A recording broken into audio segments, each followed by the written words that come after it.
This is Gabriel Gonzalez with the Cage Side Press. Here we're talking to Bellator top-ranked lightweight contender Michael Chandler. Michael, there's been a lot of talk about, Brent and everything. You've said your piece about that, but I did want to address one of the things he brought up. He's talking about your Bellator contract being almost up. How many fights do you have left on your current deal right now? Anything I've said has nothing to do with my Bellator contract. I'm a fighter. I took this fight because other people wouldn't take the fight. Other people are part-time fighters. I'm a real fighter.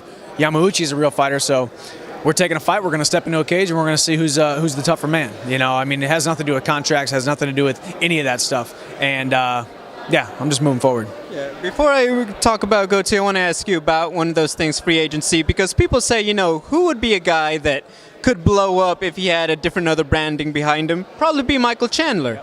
And I wanted to ask you, how important is that? Because when I think of a guy who's a big-name free agent, I think, okay, well, there are probably two things they factor in. How much more can their personal brand grow because they're an exciting fighter? And two, how much is the pay? Yep. Am I correct in that? What kind of factors do you factor? Because you're a guy, you could go places, quite simple. What's going through your mind when you think about those options? Yeah, there's no doubt I have been and will continue to be the greatest star with the greatest amount of potential in this organization or in any organization for that matter, as far as I'm concerned. With the right promotion behind me, there's not a man that can stop me, and there's no limit to how big my brand can grow. So I've always thought that. So I've always made business decisions. I've always made the best decision for myself, and now I have a son. I have my wife. So these decisions need to be made, calculated, but for me, it's who's going to take care of me the best, because the one thing I've also realized, the older you get as an athlete, the more you realize you're around other athletes or you're around former athletes, and you realize that you're only as good as your last performance. And as soon as you take off those gloves for the last time, you take that mouthpiece off for the last time, the fans slowly start to forget about you, and it only takes a short amount of time for you to pretty much be forgotten about. And the only thing that's going to matter is, what did you do with the talents that you were given? How much money did you make to be able to support your family? And did you make the best decisions you possibly could? And that's where I'm at. At 31 years old, I feel like I'm still in my prime. I still have a lot of upside left. So we'll see what the future holds. I'm extremely happy with where my career is. I'm extremely happy here at Bellator. I'm extremely happy with how I'm getting compensated, how I'm being promoted. I've helped Bellator build. I helped them build since the ESPN Deportes days, onto MTV2, onto Main Event on Spike, the first Spike TV show. Now here on the Paramount show. I've been on the pay-per-views. I've been in every single part of their big promotions because I'm the most exciting fighter in this, not just in this division, but in this MMA organization. So it's exciting for me, and I'm going to continue to move forward. I'm blessed to be on this huge stage, and can't wait to go forward.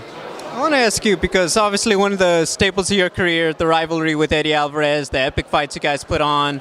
You've also had a lot of other dominant champions. You got Hector Lombard, who went over, Will Brooks, who you have some history with. Some guys, when they move over to the UFC, for example, they have success. Others, it's more mixed results, even though they were killing it in Bellator.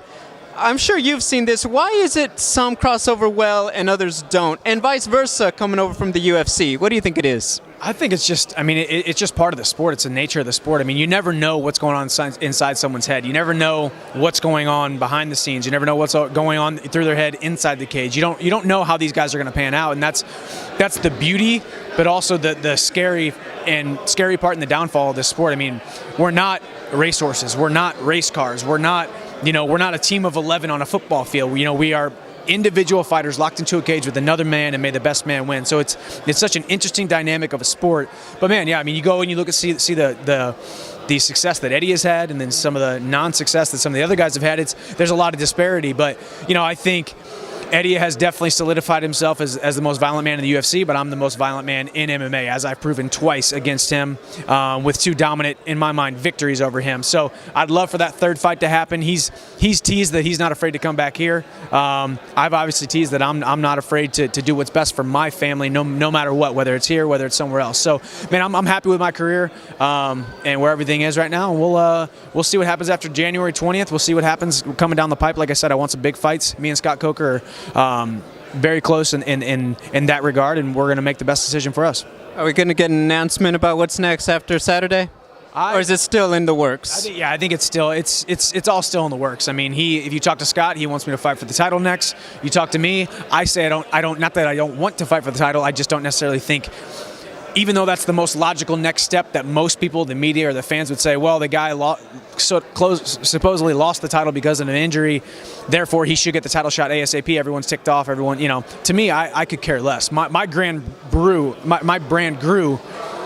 in that loss. Yeah. My brand grew because people saw how tough I am, how passionate I am, that I would literally chop my own leg off and continue fighting and beat a man on one leg. So for me, it's all about constant and never-ending improvement. We'll sit back, myself, my management, Scott, and the brass, we'll sit back and we'll see what's next, but there's some big fights on the horizon. Gotcha. And finally, what's your prediction for how you finish the fight with Yamauchi? I think second round TKO. Yamauchi's a tough guy. I'm going to come out, put it on him in the first. We'll see how long he can hang. I pray to God he can hang. I pray to God that he is who I think he is. I pray to God he's the fighter that I think he is. I know he's a tough guy. He's a tough competitor, violent in all areas of the sport, all aspects of the game. So I'm excited to go out there and bite that on my mouthpiece and put on a show on Paramount Network.